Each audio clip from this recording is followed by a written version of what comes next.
আসসালামু আলাইকুম। সুন্দর একটি দোয়া, আয়নায় নিজেকে দেখলে পড়ার দোয়া। আল্লাহুম্মা আহসানতা খলকি ফা আহসিন খুলুকি। আল্লাহুম্মা আহসানতা খলকি ফা আহসিন খুলুকি। আল্লাহুম্মা আহসানতা খলকি ফা আহসিন খুলুকি।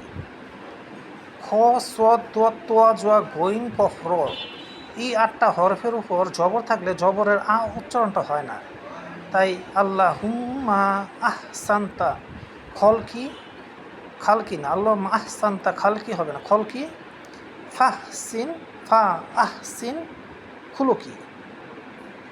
এর অর্থ হলো, হে আল্লাহ, তুমি আমার দেহ কাঠামোকে যেমন সুন্দর করেছো, ঠিক তেমনি তুমি আমার স্বভাব চরিত্রকেও সুন্দর করে দাও। আয়নার দিকে তাকিয়ে যখন নিজেকে দেখবেন, তখন এই দোয়াটা পড়বেন। আল্লাহ চেহারা নূর দেবে ইনশাআল্লাহ। সবাই ভালো থাকবেন। আল্লাহ হাফিজ।